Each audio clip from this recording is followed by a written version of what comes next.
Finding the lost tomb of Cleopatra, the legendary queen of ancient Egypt, is a kind of holy grail for archaeologists.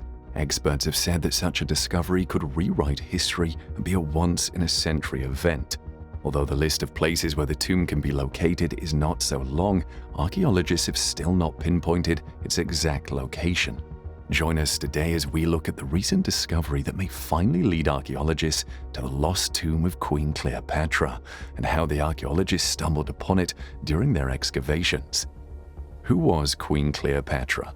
For nearly 30 years, Cleopatra shared Egypt's throne as co-regent, first with her father, then with her two younger brothers, and finally with her son. She belonged to the dynasty of Macedonian rulers established by Ptolemy, who had been a general under Alexander the Great during the conquest of Egypt in 332 BC. Cleopatra was a well-educated and shrewd leader who was the most powerful figure in all three of her co-regencies. She is remembered for her exotic beauty and seductive abilities, as well as her sexual liaisons and military alliances with Roman commanders Julius Caesar and Mark Antony.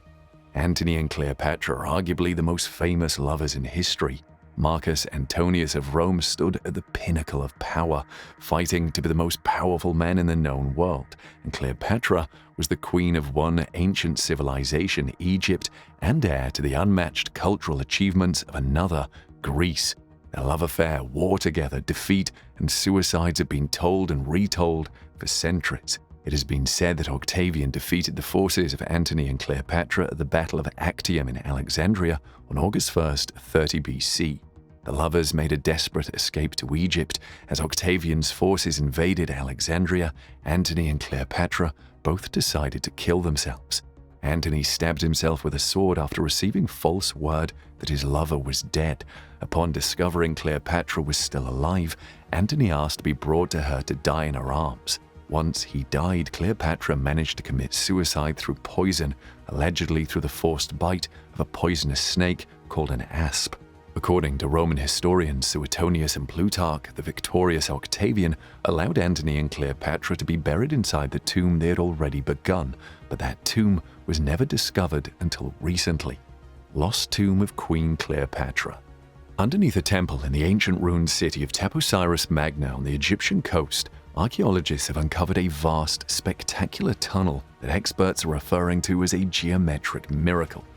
Kathleen Martinez, an archaeologist at the University of Santo Domingo, has been searching for the lost tomb of Cleopatra for nearly 20 years. Now she believes she's made a pivotal breakthrough. During ongoing excavations and explorations of the temple, Kathleen Martinez and her colleagues uncovered the structure 13 meters 43 feet below the ground. The 2-meter-tall tunnel had been hewn through an incredible 1,305 meters of sandstone and is the result of nearly 2 decades of searching.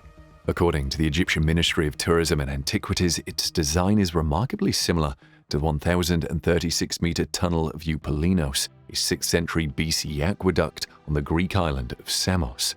Often referred to as a marvel of engineering, the conduit was unprecedented in design and construction in its day. While the Taposiris Magna tunnel isn't without equal, its engineering is nonetheless just as impressive. Parts of the Taposiris Magna tunnel are submerged in water, though putting aside its resemblance to the Eupalinos tunnel, its purpose is currently unknown. Martinez, who has been working in Taposiris Magna since 2004 in search of the lost tomb of Cleopatra, believes that the tunnel could be a promising lead. Previously, the excavations have yielded clues that seem to point to the famous queen and the last of the Ptolemies. Taposiris Magna was founded around 280 BCE by Ptolemy II, the son of Alexander the Great's renowned general and one of Cleopatra's forebearers. She herself ruled from 51 BCE until her death by suicide in 30 BCE. The temple, the team believes, was dedicated to the god Osiris and his queen, the goddess Isis, the deity with whom Cleopatra courted a strong association. Coins bearing the names and likeness of Cleopatra and Alexander the Great, as well as figurines of Isis, have been found there. The excavation revealed a huge religious center with 3 sanctuaries, a sacred lake, more than 1,500 objects, busts, statues, golden pieces, and a huge collection of coins portraying Alexander the Great, Queen Cleopatra, and the Ptolemies. Burial shafts containing Greco-Roman burials have also been found in the temple.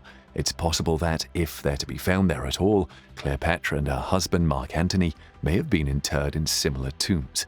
It's too early to tell if the new tunnel could lead to these long-lost tombs, but future work could yield more information. The most interesting discovery is the complex of tunnels leading to the Mediterranean Sea and sunken structures.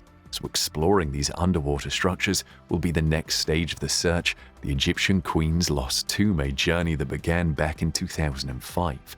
If the mausoleum of Cleopatra has not already vanished beneath the waves of the Mediterranean, along with most of the Hellenistic city of Alexandria, and is one day found, it would be an almost unprecedented archaeological discovery and would enable a wealth of scientific research. Whether or not the tombs are found, a thorough excavation of these ruins could tell us more about the mysterious ancient city. The tunnel has already yielded some treasures, pieces of pottery, and a rectangular block of limestone. As the then Minister for Antiquities Zahi Hawass said 13 years ago, if we discover the tomb of Cleopatra and Mark Antony, it will be the most important discovery of the 21st century. If we did not discover the tomb of Cleopatra and Mark Antony, we made major discoveries here, inside the temple and outside the temple. Roman propaganda painted Cleopatra as a debauched temptress, but she may have been more renowned for her intellect than her appearance. She spoke as many as a dozen languages and was educated in mathematics, philosophy, oratory, and astronomy, and Egyptian sources later described her as a ruler who elevated the ranks of scholars and enjoyed their company. There's also evidence that Cleopatra wasn't as physically striking as once believed. Coins with her portrait show her with manly features and a large hooked nose, though some historians contend that she intentionally portrayed herself as masculine as a display of strength. For his part, the ancient writer Plutarch claimed that Cleopatra's beauty was not altogether incomparable, and that it was instead her mellifluous speaking voice and irresistible charm that made her so desirable. Martinez, who has been working on discovering the Queen's Lost Tomb, admires Cleopatra as a historical character who was a victim of propaganda by the Romans, aiming to distort her image. Martinez admires Cleopatra as a student, a linguist, a mother, and a philosopher, primarily because she was an educated woman, probably the first one who studied formally at the museum in Alexandria, the center of culture in her time. One reason why researchers believe Cleopatra's tomb might be located in the Temple of Osiris in the ruined city of Taposiris Magna on Egypt's northern coast where the Nile River meets the Mediterranean is that Cleopatra was considered in her time to be the human incarnation of the god Isis, as Antony was considered to be that of the god Osiris, Isis's husband. It is believed that Cleopatra may have chosen to bury her husband in the temple to reflect this myth. Of all the 20 temples around Alexandria that have been studied, no place, structure, or temple combines so many conditions as the temple of Taposiris Magna. While many archaeologists are positive about finding the tomb of Cleopatra in the ruined city of Taposiris Magna, nearly a dozen scholars with expertise in Cleopatra believe that it's unlikely that Cleopatra was buried at Taposiris Magna, and the chances of finding her tomb are slim. Many scholars believe that Cleopatra would have been buried within Alexandria, possibly in an area that is now underwater. Cleopatra's palace and other buildings and monuments are said to be strewn on the seabed in the harbor of Alexandria, the second largest city of Egypt. Since 1994, archaeologists have been exploring the ruins, one of the richest underwater excavations in the Mediterranean, with some 6,000 artifacts. In recent years, excavators have discovered dozens of sphinxes in the harbor, along with pieces of what is believed to be the Alexandria Lighthouse or Pharos, which was one of the 7 wonders of the ancient world. Along with it, a number of impressive structures like the temple dedicated to Caesar, an unfinished palace for Mark Antony, a temple dedicated to the Egyptian goddess Isis, columned avenues, monuments, a port, and a royal residence of the Egyptian pharaoh of Macedonian descent, Cleopatra, have been discovered.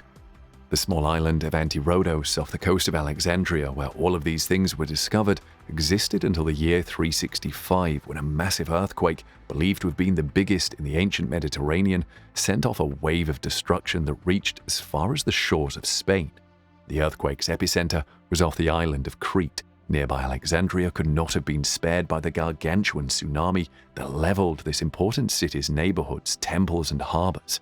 Cleopatra's palaces lie submerged 5 meters or 16 feet underwater, but it is almost ironic that that Cleopatra's final resting place is waiting to be discovered. And even if the tomb is not underwater, there is a good chance that it was destroyed at some point in antiquity or that it's buried beneath modern-day development in Alexandria. According to some scholars, there is also a good chance that it was robbed in ancient times. At present, no projects are searching for Cleopatra's tomb underwater, although past projects have looked at Cleopatra's palace. Now the main focus of the researchers is to look into the tunnels because they might hold the key to the final resting place of the fabled Queen of Egypt. If her tomb is discovered, the architecture and material contents of the tomb alone would keep historians busy for decades and provide unprecedented amounts of information about the Ptolemaic royal cult and the fusion of Macedonian and Egyptian culture. But if Cleopatra's remains were there too, they could tell us a great deal more, including the cause of her death, her physical appearance, and even answer the thorny question of her race. Today, the final resting place of Cleopatra remains hidden, but maybe in the future, archaeologists will be able to find it and it will open a whole new chapter in the book of historical archives.